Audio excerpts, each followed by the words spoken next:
Holmes, will you explain the reason and rhyme behind this masquerade? Elementary. We shall conduct an experiment that will allow us to answer a simple question. Does the type of weapon used by the killer correspond to a specific profession?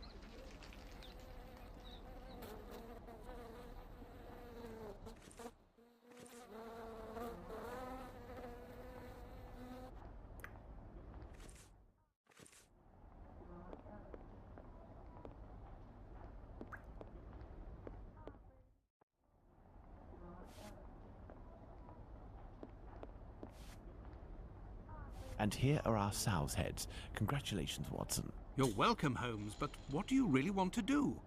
Take up a collection?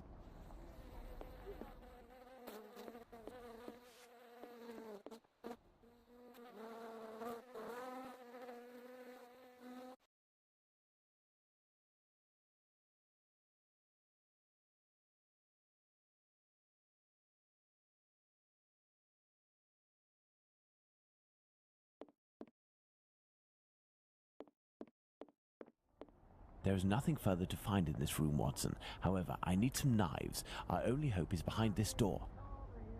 There is nothing further to find in this room, Watson. However, I need some knives. Our only hope is behind this door.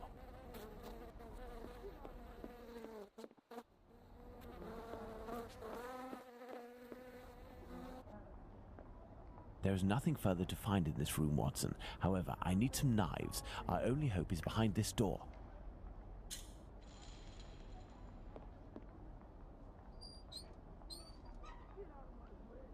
I need something.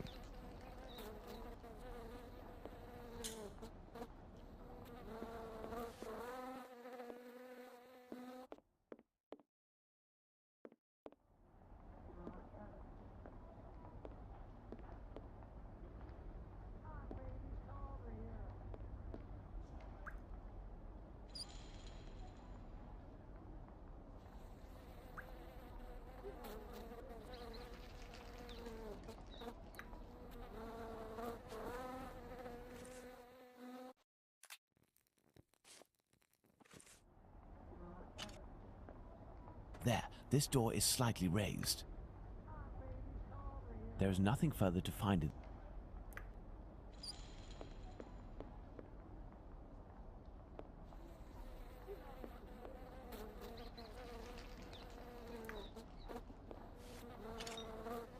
I need something.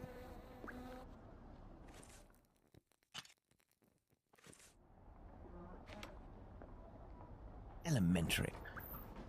While I prepare our experiment, could you find me 2 knives? A small one, somewhat larger than a pocket knife, with a large, sharp blade. We'll need it to separate the bones and to cut through the thick skins. Then find me a long knife that's at least 13 inches long, no shorter, that's sharp and has a thick blade.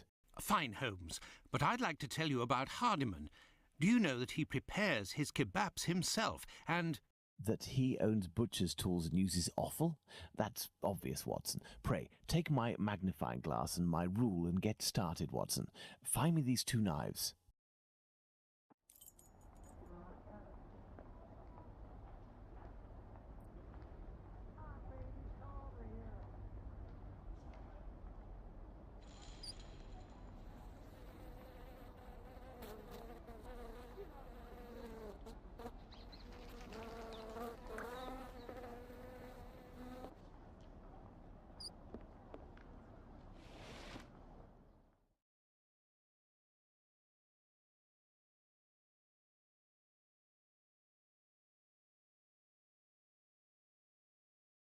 Thanks to the magnifying glass, I can find a small knife that matches Holmes's description.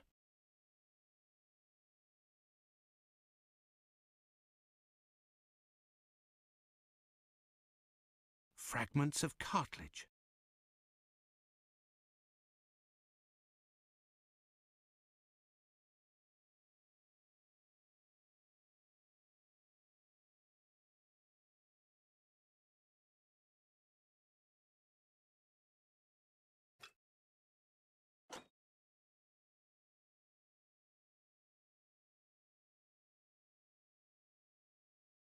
With the rule, I must find a large knife.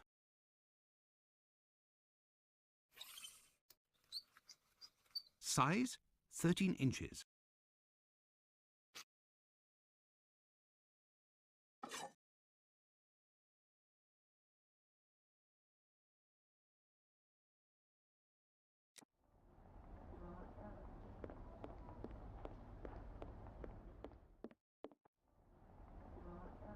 Here are the knives you asked for.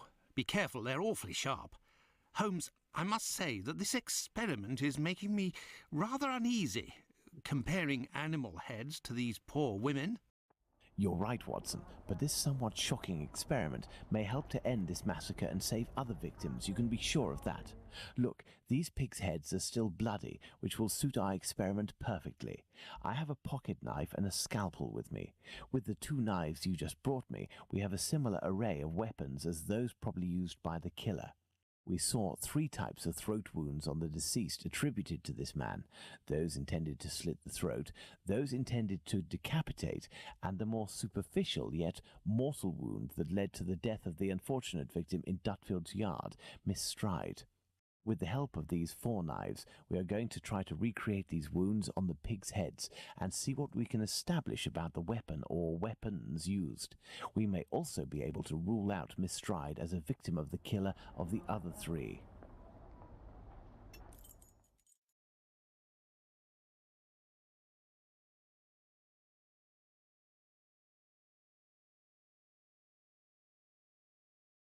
Let's try to use these weapons on this head to obtain a large deep wound to the throat, like those that were noted on 3 of the 4 victims.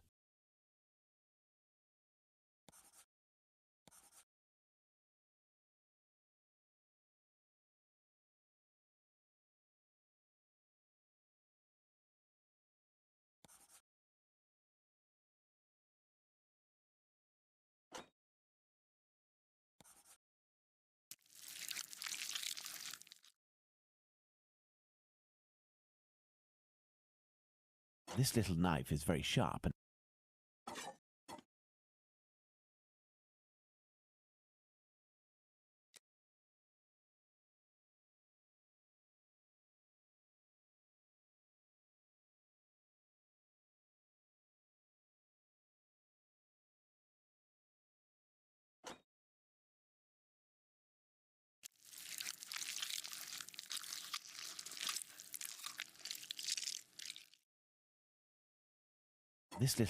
very sharp and has a very wide blade.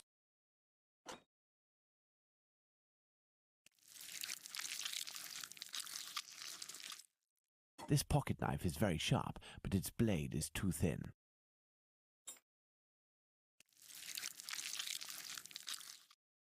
The wound is too shallow.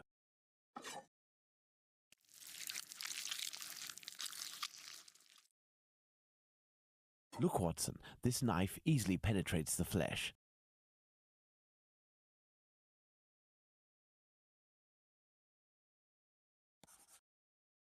Elementary.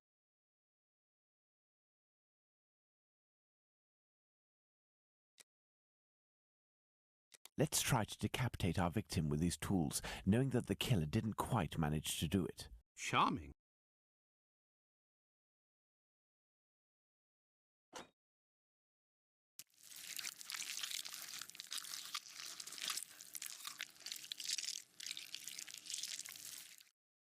Look, Watson, this little knife with a wide base can easily slice the vertebrae of our porcine friend.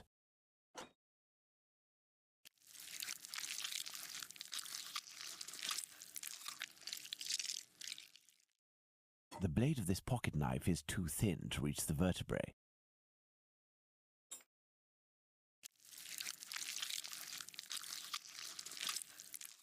With a scalpel, the wound is too shallow.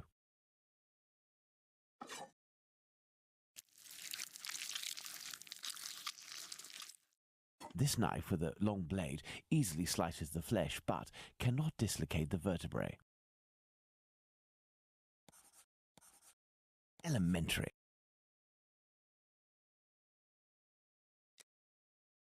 Let's see if these knives can inflict a mortal wound in a situation where a single quick blow is given. The scenario in question is that of Dutfield's yard.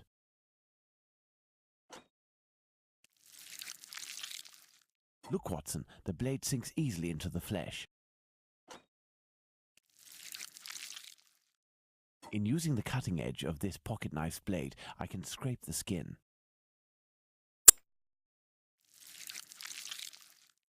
This particularly sharp blade can make a deep gash with one quick slice. It cuts through the flesh easily as the blade is so sharp. Elementary.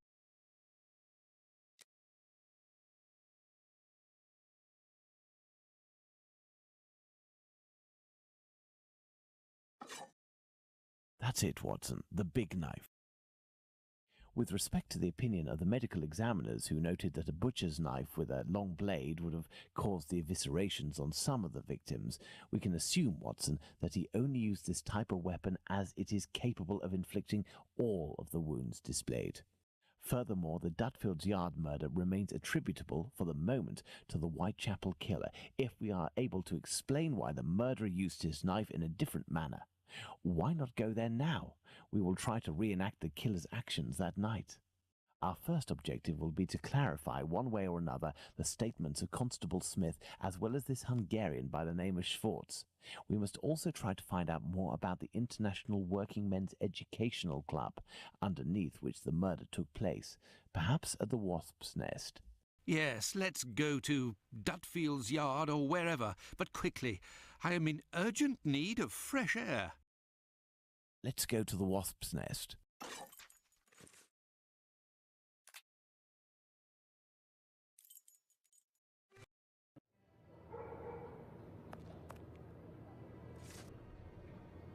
Don't forget that Bluto may still be hiding here. I will try to find out more inside. You, Watson, must intercept the policeman on his rounds. Given the hour and a bit of luck, it will be Smith. Try to get some information from him. Understood, Holmes.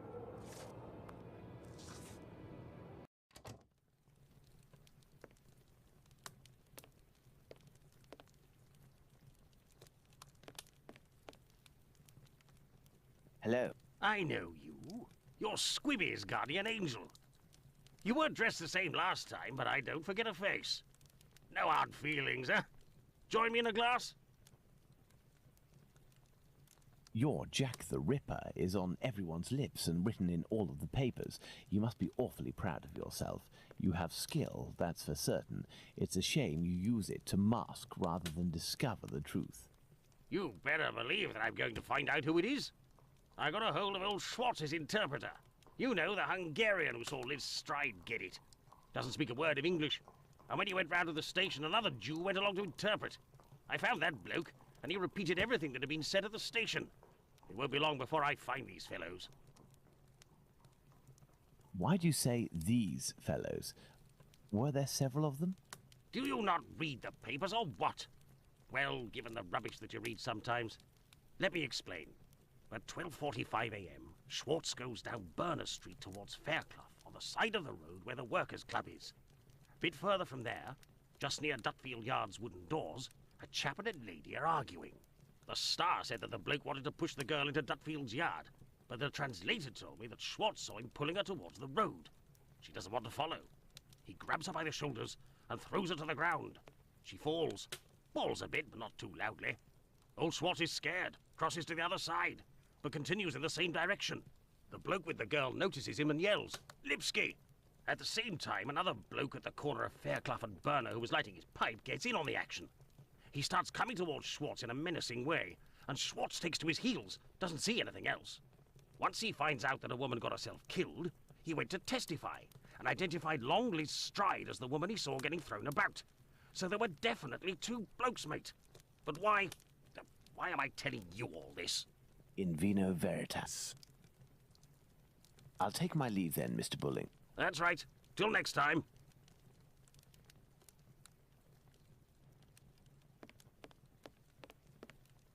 I'm missing some information. If you're looking for some company, Gov, you've come to the wrong place. Me? I'm just here to pour. I don't care who you is, I knows nothing, and I don't care neither.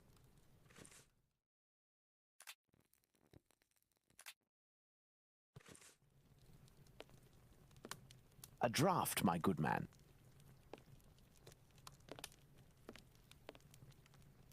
Here, sir. Tell me, was it not a mere stone's throw away from here that the Whitechapel killer struck last week? That'd be Jack the Ripper, that's his name. Slit the throat of a working girl in a small courtyard over there behind them big wooden doors. Below the Workers' Club? The very spot, below Lipsky and Co. I wouldn't be surprised if Jack was one of them, if you catch my drift. Lipsky and Company. Do you mean to say that someone called Lipsky runs this club? Nah, it's just that it's full of Jews. In Whitechapel, we call them all Lipskys, like that Lipsky who killed that girl in Batty Street last year. Oh, really? Last year, a Jew named Israel Lipsky killed a lass who was 6 months pregnant by making her drink acid. One trial and one protest by rabbis later, and he was hanging. By those who don't much like him, the Jews are called Lipskys. Is the term Lipskys used to refer to the Jews in the area, and is this club frequented by Jews? You got it. Socialist Jews, even. They spend their evenings hollering, singing. I've seen them spitting on the bosses. And you know the victim? No more her than any other. The working girls don't drum up business too much in this street. They need a reason to end up here. Very well. Goodbye. Cheers. First and foremost, I must find P.C. Smith. Good evening, Constable. Good evening, sir. I am Dr. Watson. Would you happen to be P.C. Smith, the man who patrols this beat? That's me. And you work with the famous Sherlock Holmes, don't you? What can I do for you? I believe you were on duty the night when the murder took place here.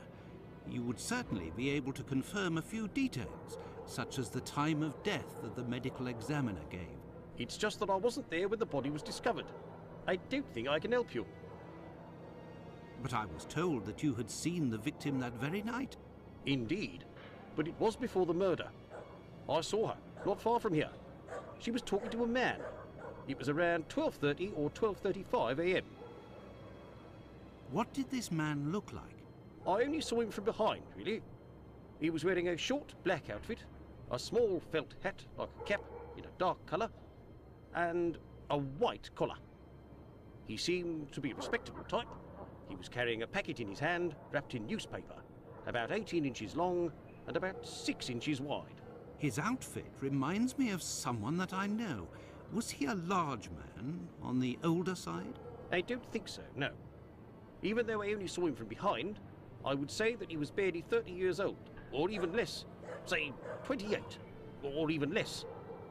26 years old, and 5 foot 8 inches tall at the very most.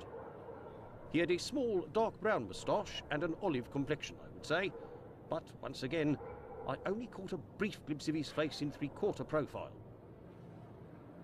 Nobody else saw this man? I discussed this previously with Mr. Eagle, the president of the Workers' Club. That night he returned around 12:40 a.m. to the club. He used the passage through Dutfield's yard to get into the club because the main door was locked.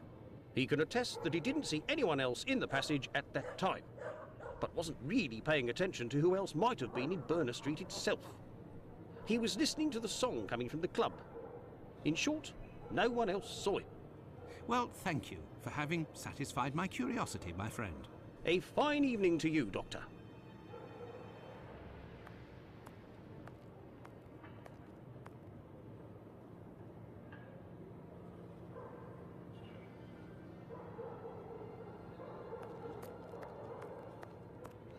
Dutfield's yard.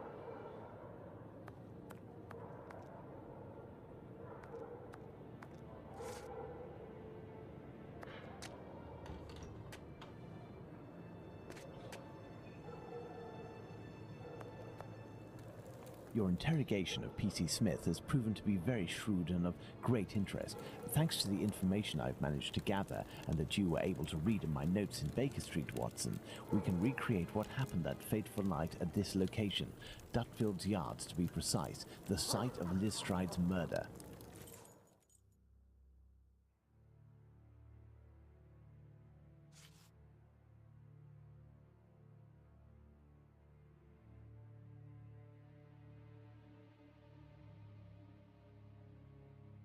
Midnight, the Socialist Club meeting ends. The members, mainly Jewish men, gradually begin to leave the club in little groups or alone.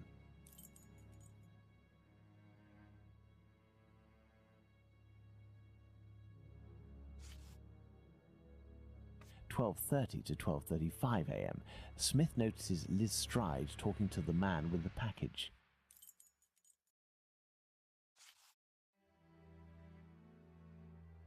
"12:20 a.m., the American leaves the Socialists Club for some fresh air. The street is deserted.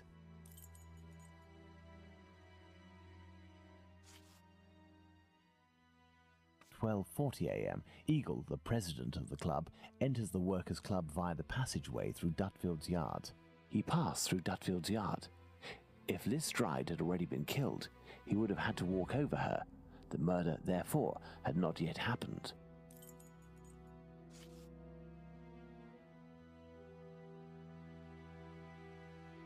At 12:43 a.m., Israel Swartz passes by Dutfield's yard and witnesses the attack on Liz Stride.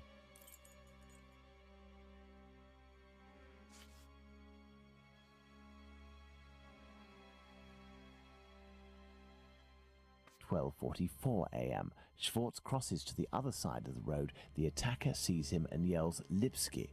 The attacker must have shouted to his accomplice at the end of the road, "Lipsky," indicating at Schwartz using his head in an attempt to scare off this undesirable.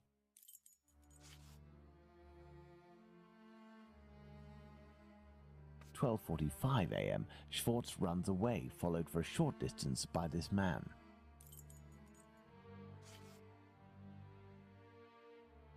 1 a.m., Mr. Diemschutz wants to enter with his cart, but the pony refuses. We know that the murder took place between 12:45 and 1 a.m. Mr. Diemschutz, therefore, must have disturbed the killer. Let's place Liz Stride's murder on the timeline, Watson.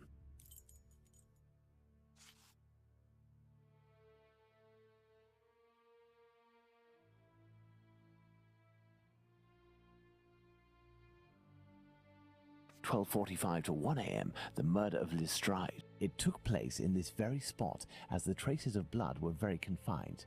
We will come back to this point in a few moments to elaborate on what could have happened. Well, we are still missing certain information in order to finish this investigation, Watson. Watson, imagine the victim laid down there on the ground. Her right hand, it is bloody, as is her wrist.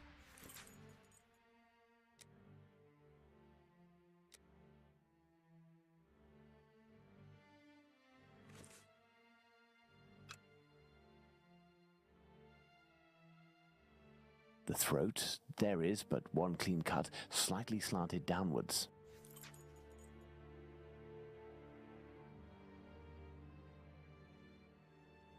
Her left hand, it is closed around a bag of pastils. The throat, there is. The ground is muddy.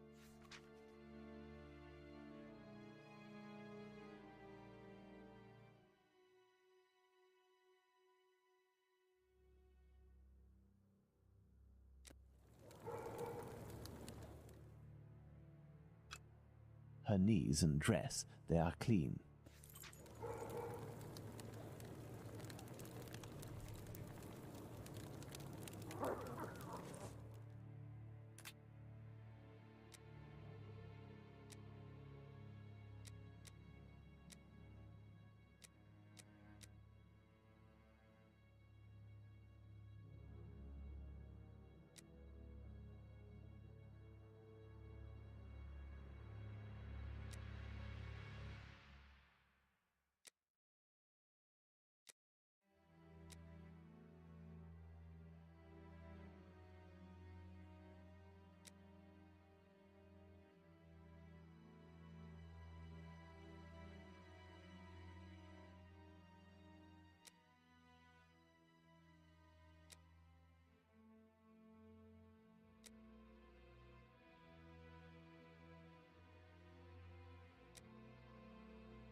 We have two possibilities. The first is that Liz Stride's killer and the attacker, seen by Schwartz, were one and the same man. The second is that Liz Stride meets a client. After some discussion, they head towards Dutfield's yard to do their business. As soon as they arrive, the attacker appears while his accomplice keeps watch. Schwartz's arrival dissuades the two men from lingering. They leave the area and leave Liz Stride in a tense state, but glad to have kept her client. He will be her murderer. Both hypotheses are possible, but an incongruous detail will serve to corroborate one of them. An incongruous detail that we were able to establish regarding the Hanbury Street murder. Which one would that be, Watson? Look at the victim carefully, Watson, and tell me the link between the murder of Liz Stride and those of Nichols and Chapman.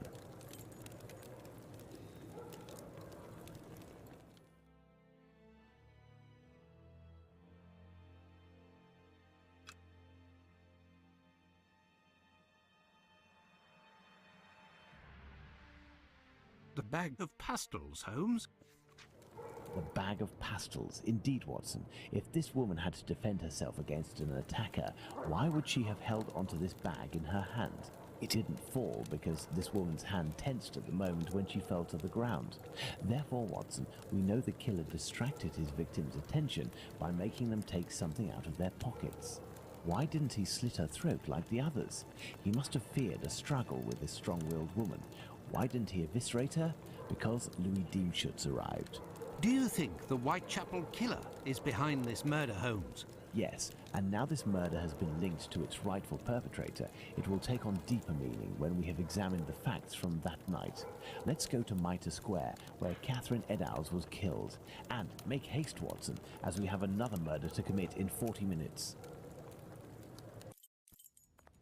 Here we are, Watson, Mitre Square. It took us a mere 20 minutes to get here.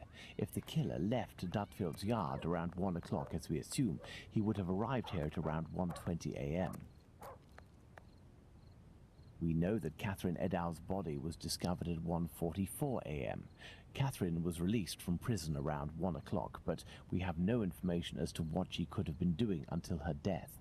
This place has 3 possible ways out. Let's see where they lead. As a precaution, I brought an old map of the area with me. It will help us get our bearings. Let's hurry, Holmes. This neighborhood makes me ill at ease.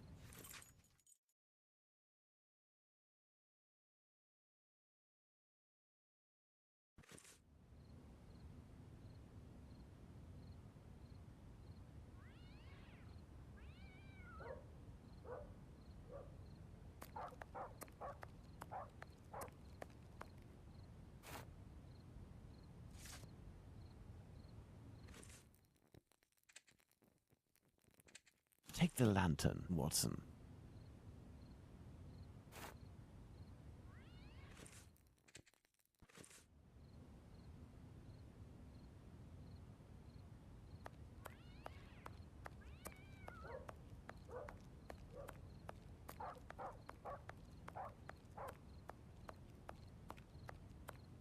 Church Passage. It must be opposite the Imperial Club at 16 to 17 Duke Street. Let's go to the end of this lane, Watson.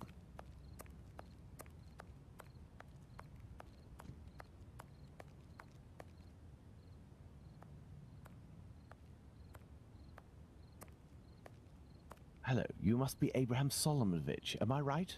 Yes, that's me. But I know you.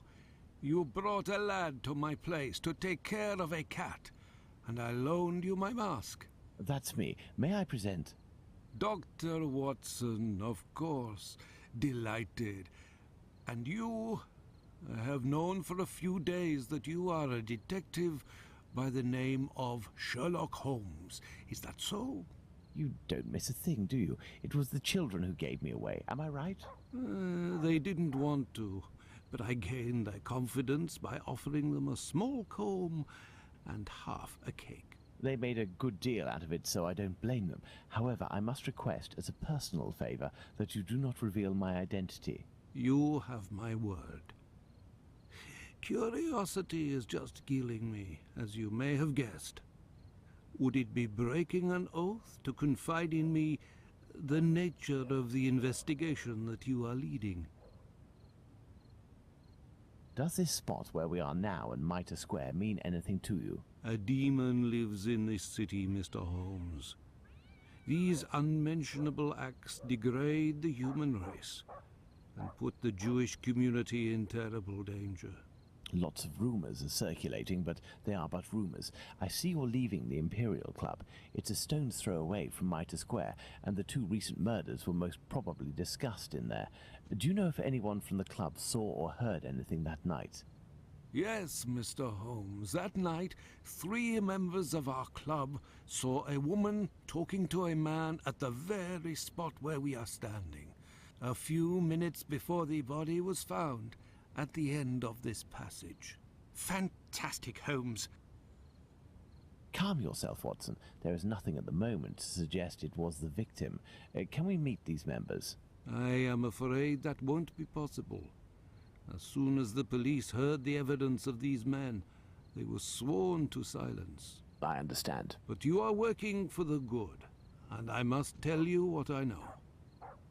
One of the 3 men, my friend Joseph, left that night with 2 other members of the Imperial Club, Harry and another Joseph. It was around 1:35 a.m., perhaps a bit earlier. When Joseph, not my friend, but the other, the Aldgate butcher, exited, he saw a man and a woman in discussion at this very spot where we are. These men must have been about 16 feet away from the couple. That's about right. So Joseph, the butcher, said to the other 2, while pointing at the couple, "Look, I don't like going home alone when I see this kind of people here." My friend Joseph looked at them without noticing anything strange and didn't understand what he meant. They had the look of 2 rather unkempt people, but no more than that. After the murder, did these 3 men tell the police what they had seen? Not quite. Harry stated that he hadn't seen the couple. As for Joseph, the butcher, even though he was the one who commented on them and pointed them out, said that he couldn't remember anything except that the man was about 3 inches taller than the woman, who was 5 feet tall, no more. My friend Joseph, on the other hand, did his best to cooperate with the police. And what did your friend Joseph say? What did this man and woman look like? The man must have been 30 years old, about 5 foot 7 inches, light complexion, and a fair moustache. He wore a loose, dark jacket, a grey cap, and a red scarf around his neck. But he said that he only saw him for a brief instant, and it would be impossible to recognize him. And the woman? He only saw her from behind. She had her hand on the man's stomach and seemed to be pushing him. He said that he remembered that she was small, was wearing a black jacket and a black bonnet. After his testimony, the police took him to see the clothing of the deceased, and Joseph said that they looked identical to those of the woman he had seen. Like I already said, he only glanced at the 2, as he was headed with the others in the direction of Aldgate. One final question. The Imperial Club is a Jewish club, isn't that correct? Indeed. Thank you for your help, Mr. Solomonovich. Bah, it was nothing. We must at all cost prevent this demon from striking again, and the police seem to have some difficulty in doing that. I wish you the best of luck, Mr. Holmes.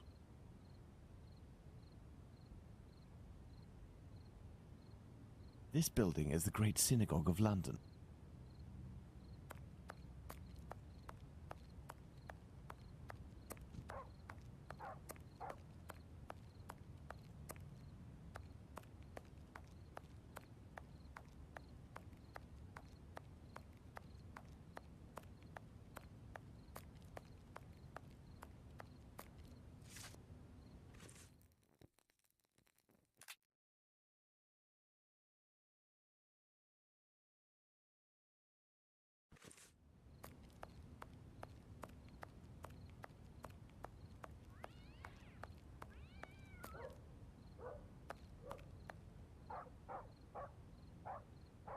This dark and narrow passage leads to St. James's Place.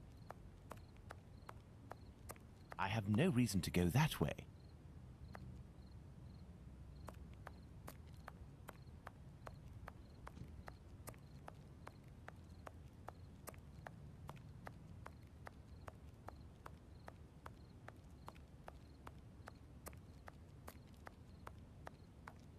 This is Mitre Street, from where Watkins, the constable who found the body, came. Well, let's find the spot where Edow's body was discovered. I have no reason to go that way.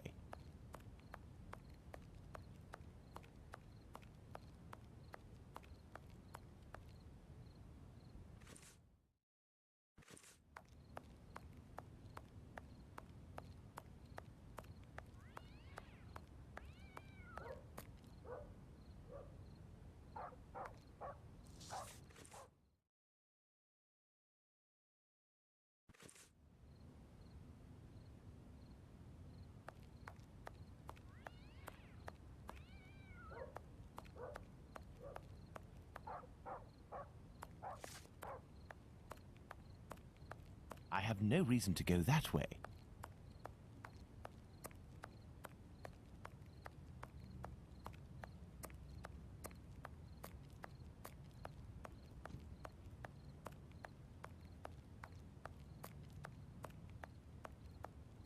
Watson, we are now in the exact spot where poor Eddowes tragically ended her days. This spot is very dark, Holmes. That is probably why our murderer chose it.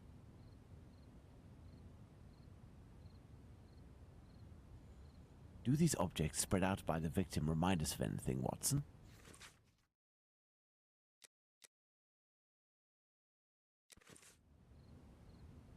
Part of this apron is missing. We will follow up on that shortly. The main incision goes from the sternum all the way down to the groin. The murderer opened this abdomen as if it were an animal carcass. A kidney was removed. The uterus was removed.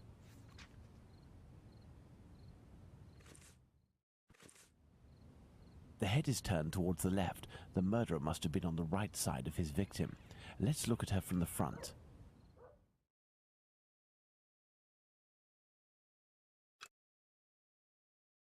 The eyelids were cut off.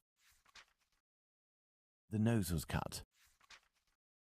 There is but one wound, Watson. It goes from the left side and descends in a slight oblique towards the right side.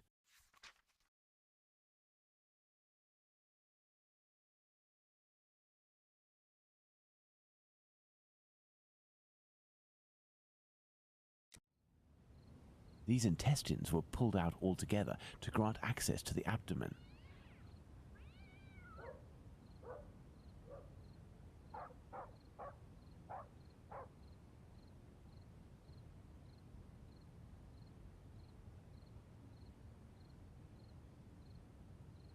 A thimble is located right beside one of the victim's hands, just like Chapman's sachet of pills and Stride's pastils.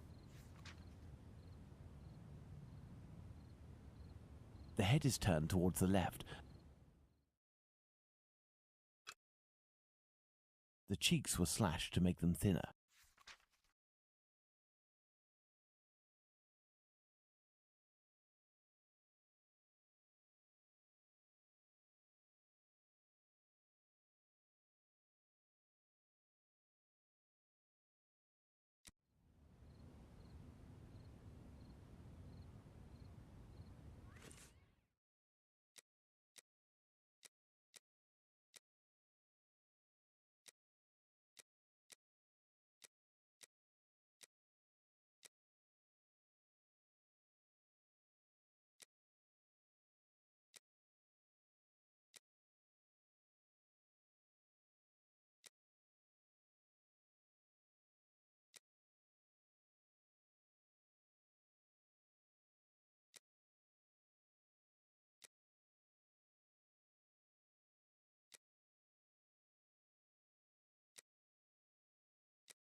Now, let's imagine this bloodless corpse resting on the cobblestones, Watson, and interest ourselves in what it might teach us.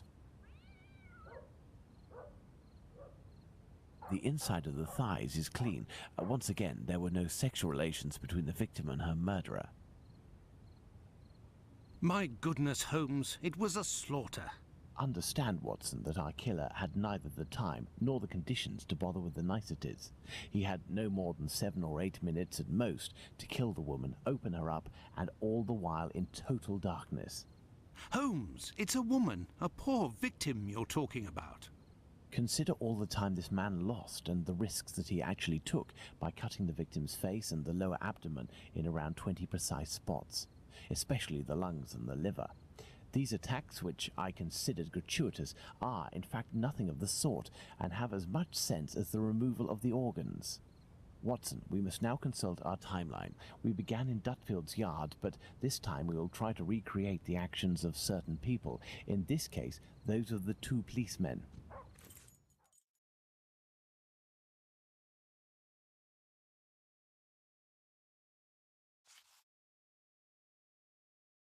At 1:30 a.m. P.C. Watkins didn't see the corpse while on his rounds. If P.C. Watkins did his rounds properly, and there is no reason to doubt this was the case, as he discovered the corpse a quarter of an hour later, the murder hadn't yet taken place, and there was no one in Mitre Square, unless they were hidden among the shadows. Enter Mitre Square via Mitre Street, Watson, and stop and try to see me with the lantern. I will be where poor Edow's corpse was.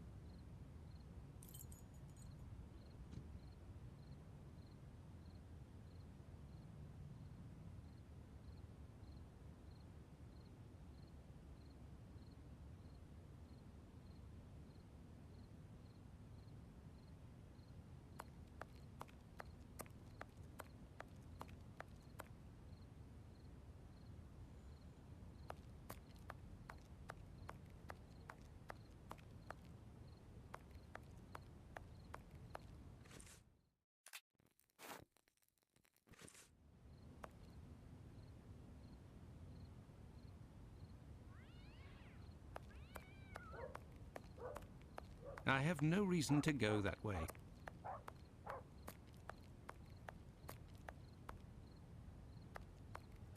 I see you, Holmes. Perfect, Watson. Let's look at our timeline, Watson.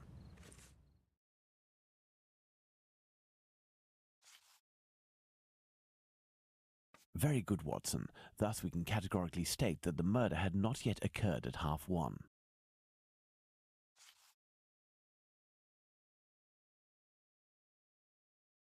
1:35 a.m. A man and a woman are arguing at the entrance of Church Passage.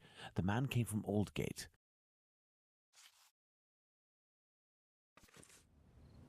1:42 a.m. P.C. Harvey arrives in Mitre Square.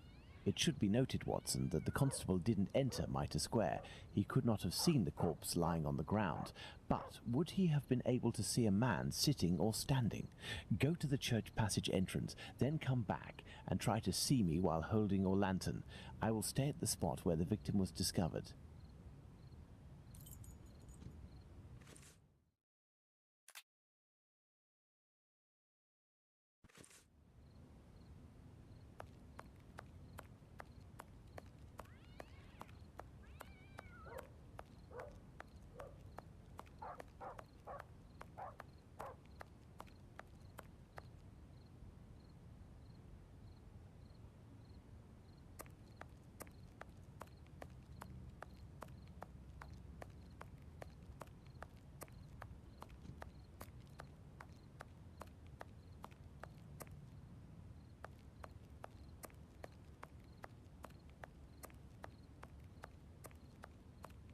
I see you, Holmes. You had to proceed into the square in order to see me, something Harvey didn't do. It is possible that the killer was still there. 1:42 a.m. P.C. Harvey arrives at Mitre Square, but does not go in. The murderer may well have still been there.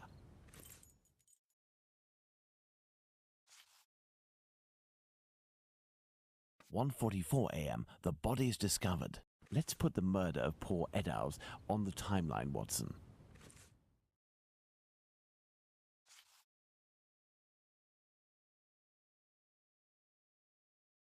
1:35 and 1:42 a.m. The murder would appear to have taken place between these times, that is to say, within 7 minutes. Agreed, Holmes. But does this really prove that our killer had the time to perpetrate these two murders? Let's look at our timeline, Watson.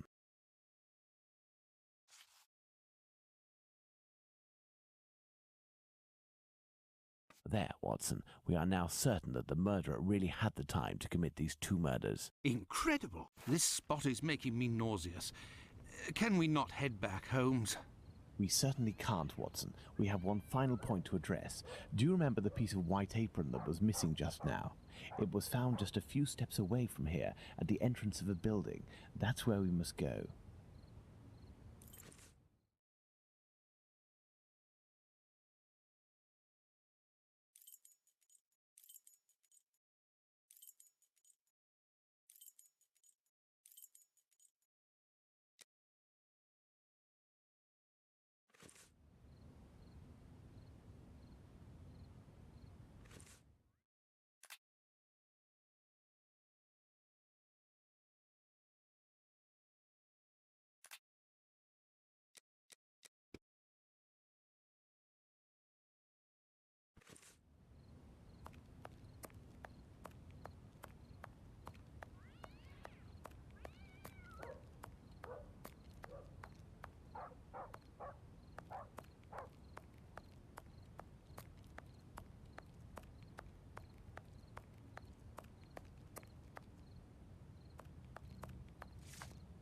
Nothing of interest here.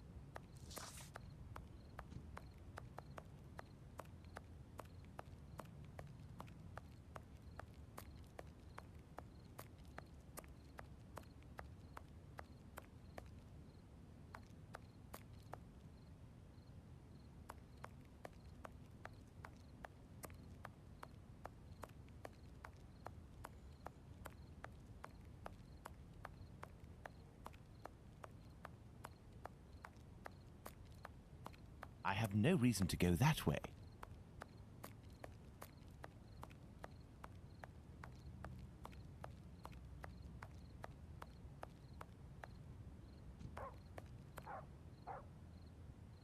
Closed.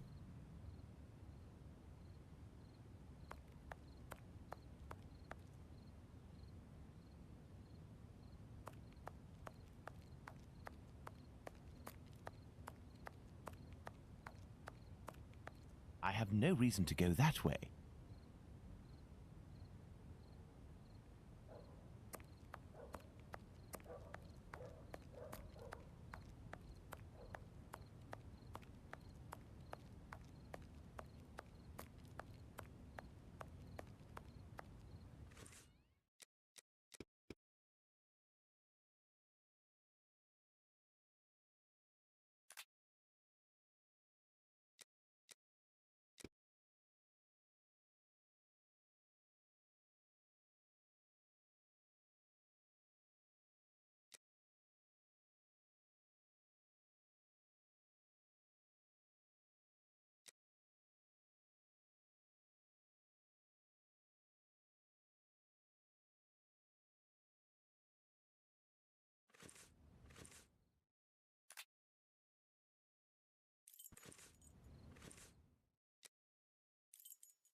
Let's go.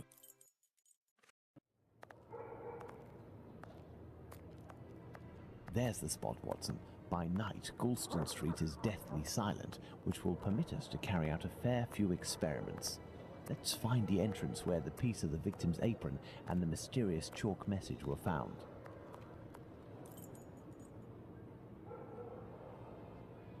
Look at these signs, Watson. We are in the Jewish High Street.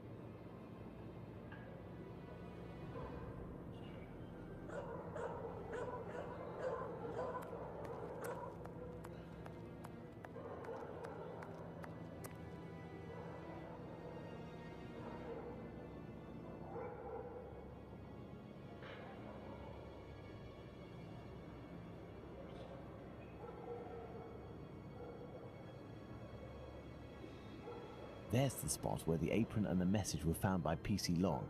Now, let's recreate the scene. Remember, Watson, it was raining that night. Find me something with which to mimic raindrops hitting this wall while I write something with my chalk. The Jews are not the men that will be blamed for nothing. But what does it mean?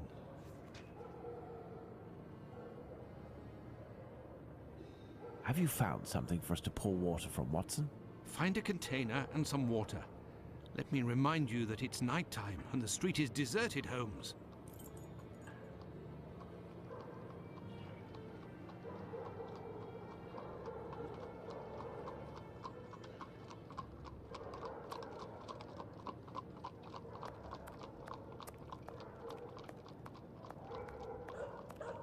Water.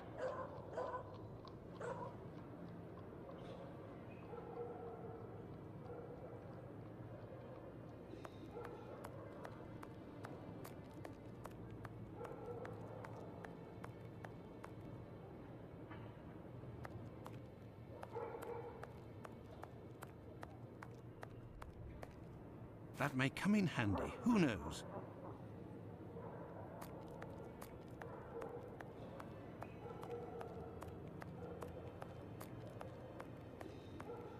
An old wooden pole. A merchant probably threw it out.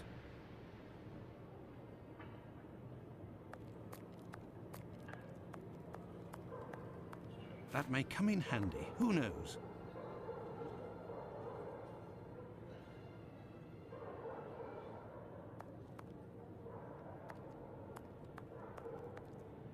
A watering can. That's what I need. But I can't reach it.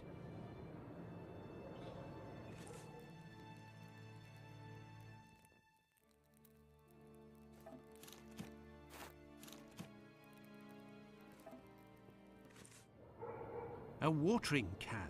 That's what I need. But I can't reach it.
Have you found something for us to pour water from, Watson?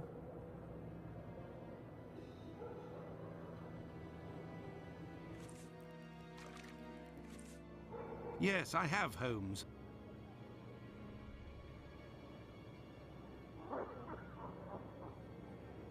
If this message were written by the killer, then it would have been lying in this entrance for up to 35 minutes before being discovered. Let's find out in what state it must have been. This message could not have withstood an entire night in the rain. During the investigations carried out on the night of the double murder, PC Hulse inspected the entrances of this street around 2:20 a.m. and confirmed to have seen nothing out of the ordinary. At 2:55 a.m., 35 minutes later, PC Long found Catherine Edow's piece of apron and the message in chalk. This message would not have withstood a whole night in the rain, as had I continued to water it for a little longer, I would certainly have erased it. It was written, therefore, at the moment when the piece of apron was dumped. This substantiates PC Hulse's statement, which stated he had seen neither of these during his rounds. After its discovery, it was guarded and protected from the rain, which was subsiding, which explains why it was still legible when it was erased at 5:30. My dear Watson, when you met P.C. Smith on his rounds in the street, where was he? On the pavement or in the middle of the road? In the middle of the road, Holmes, without a shadow of a doubt. Good. You'll go down the street with your lantern as if you were a policeman on patrol, using Smith's position as a guide. As soon as you see the entrance where I used the watering can, tell me if you see anything.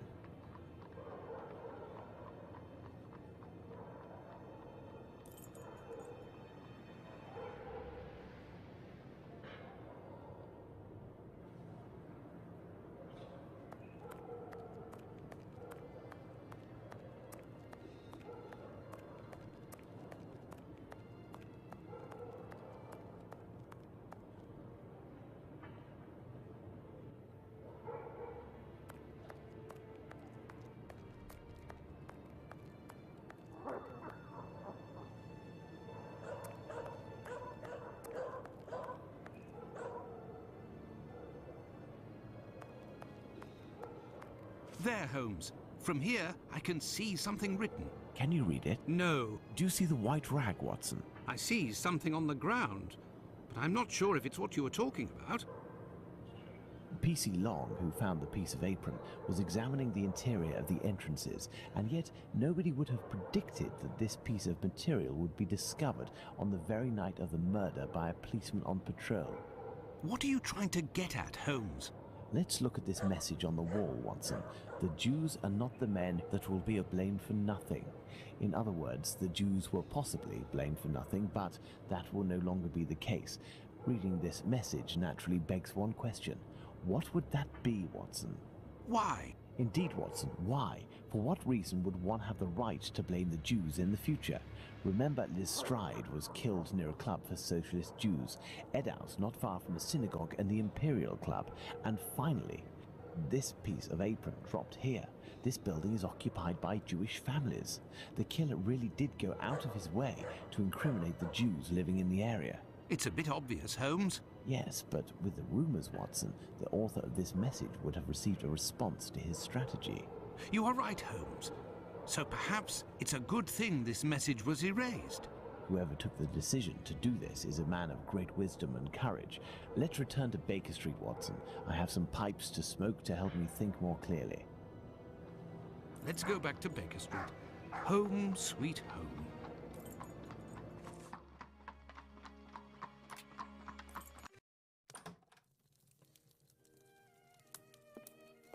I had nightmares all night, Holmes.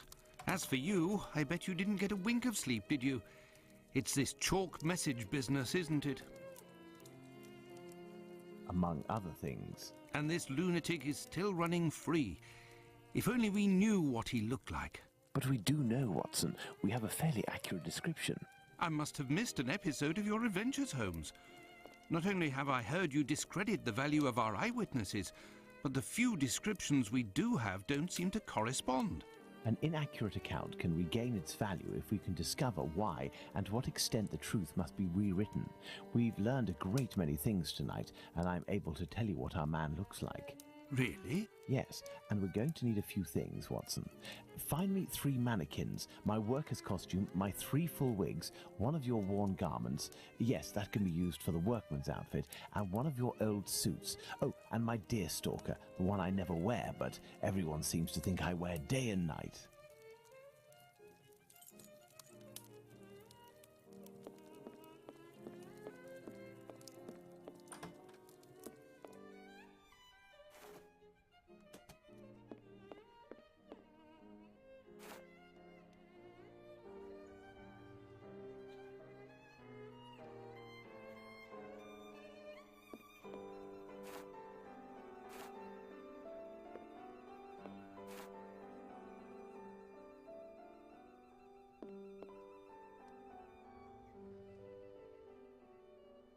A wig.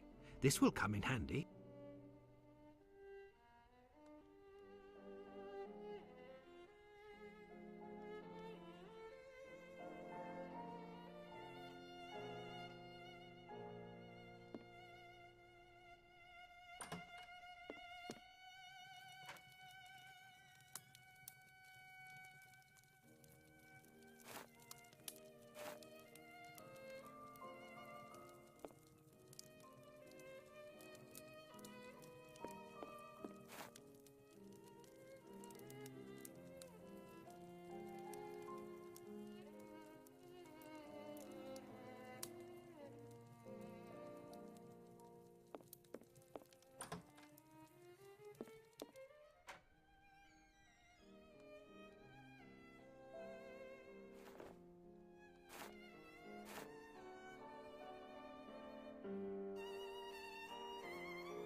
So, as for one of the murders, we have no witnesses whatsoever. As for the three other, we have at least one person who claims to have seen the victims talking to a man a few minutes before their death. Do you remember whom these would be, Watson?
Bravo, Watson. There are our three witnesses.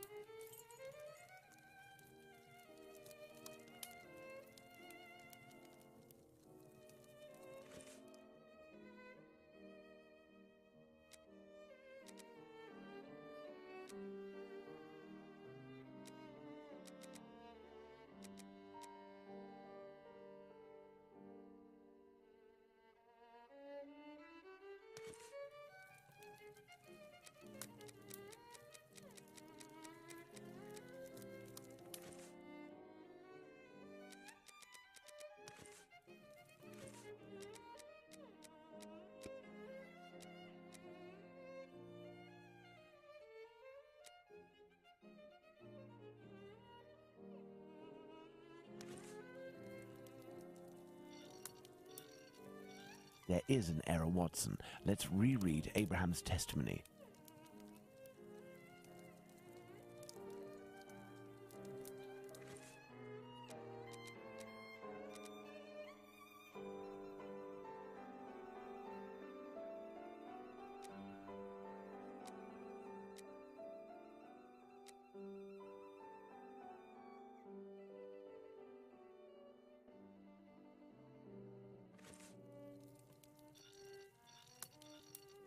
Indeed, Watson, that's the right size for Abraham's mannequin.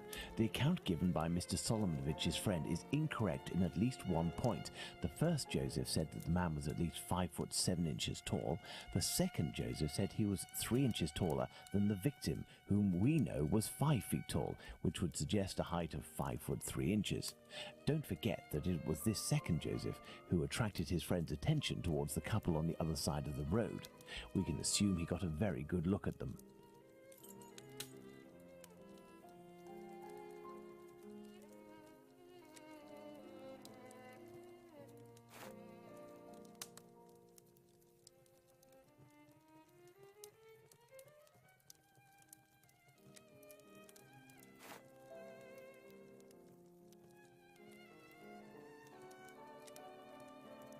Perfect, Watson.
As for young P.C. Smith's account, he must have been mistaken about this person's real height. It is only an inch or two after all, and we can attribute the same height as the other two.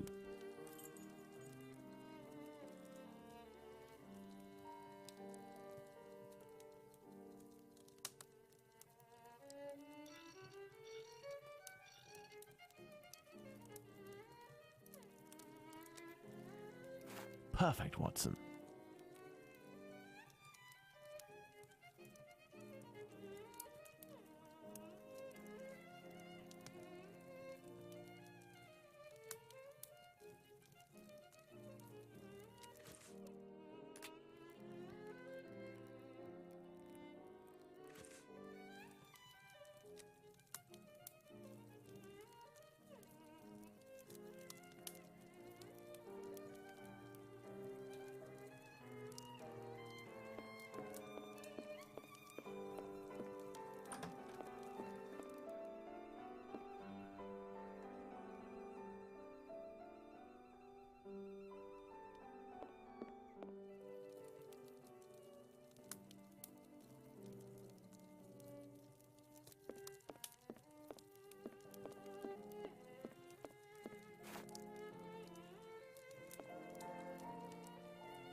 Bravo, Watson. Our mannequins have been recreated based on the correct accounts. Now, Watson, let's see in what ways these statements differ and how the witnesses could have been mistaken. Let's look at these wigs and moustaches. Let's start by taking the first Joseph's testimony, who saw the man head-on in a well-lit spot and in which he noted fair hair.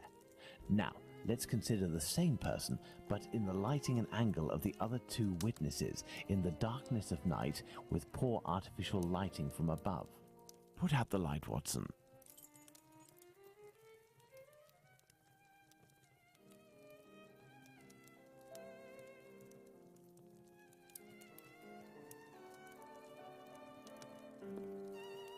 Thus, poor lighting and a backlit subject can affect our perception of shades and colours. The wigs from Abraham's mannequin took on the same colour as the other two. The three testimonies, therefore, don't contradict one another, and we can apply the same facial hair to all three mannequins. Turn on the light, Watson.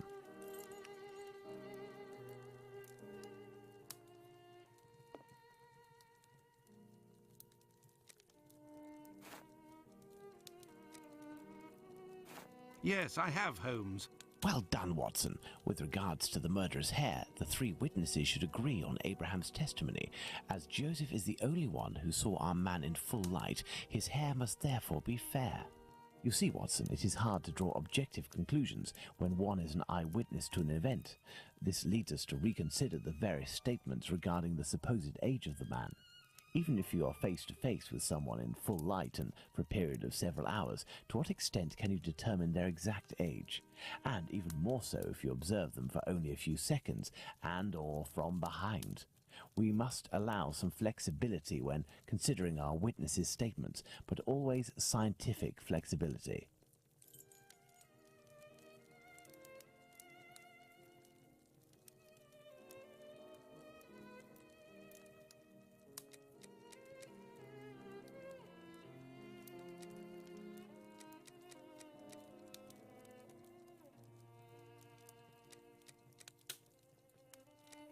There we are. Magnificent.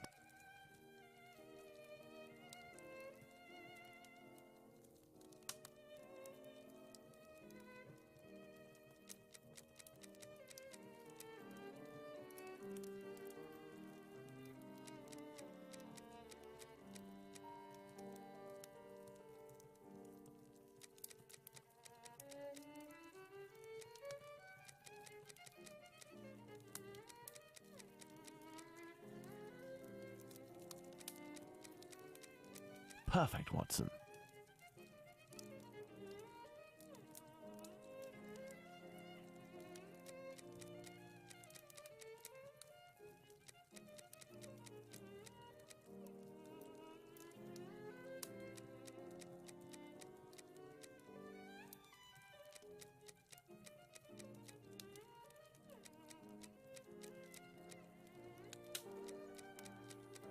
There we are. Magnificent. Yes, I have, Holmes. Now that we have fully considered the witness accounts, let's see to what extent they agree. If we apply the range of error for each of our dummies, we can deduce the age of our murderer as precisely as possible.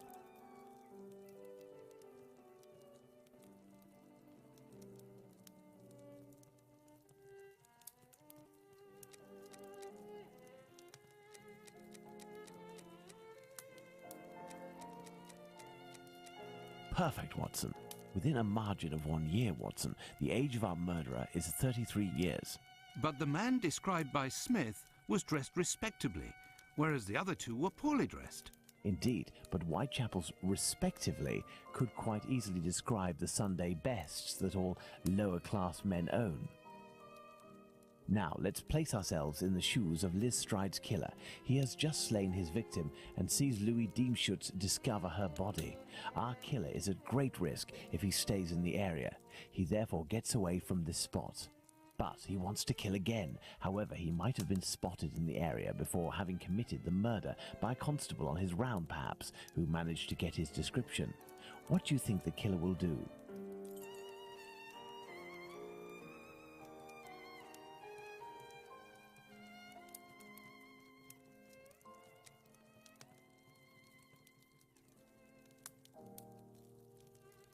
Go back home or to a safe location, change his clothes and leave again in search of another victim. It's the only possible explanation, Watson. The man returned to the safety of his lodgings and then decided to go out again with new clothes and repeat his sinister nocturnal work. That's how the discrepancies between the witnesses with regards to clothing can be explained. What a cold-blooded animal. And what determination! Powerful motives are pushing this man. Thus, we can conclude that the respectable man with the package may very well have been seen by the two Josephs. Even if it is just a mannequin, it's giving me goosebumps.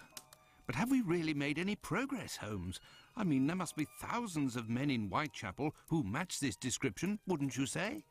You're right, Watson. We have worked on who, now let's work on where. We need a map of Whitechapel, and please also find me a pencil, 2 compasses, one of which can draw ellipses.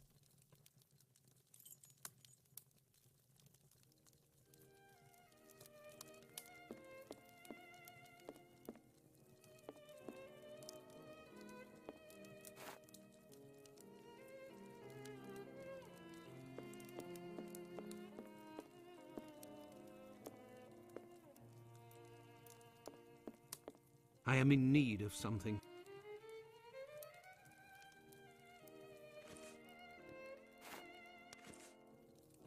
First of all, let's place our 4 murders on this map, as well as the spot where the graffito appeared and the piece of apron was dropped.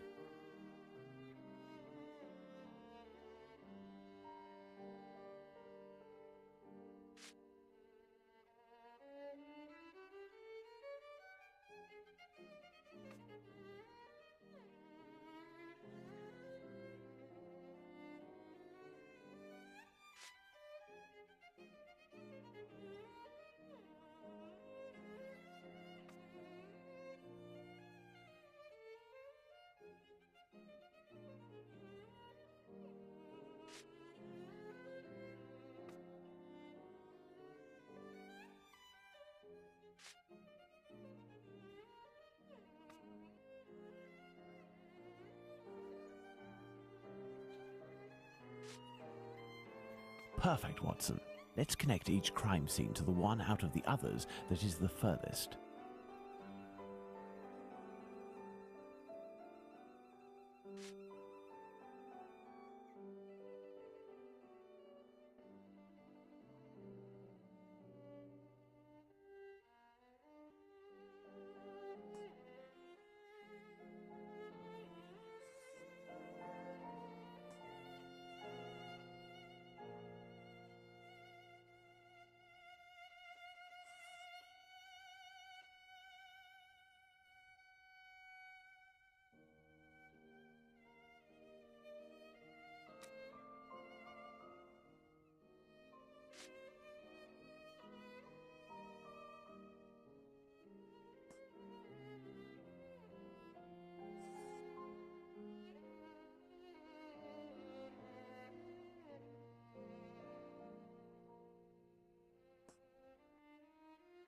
You see, Watson, the murders aren't grouped together, but seem to be spread out like cardinal points around a central zone.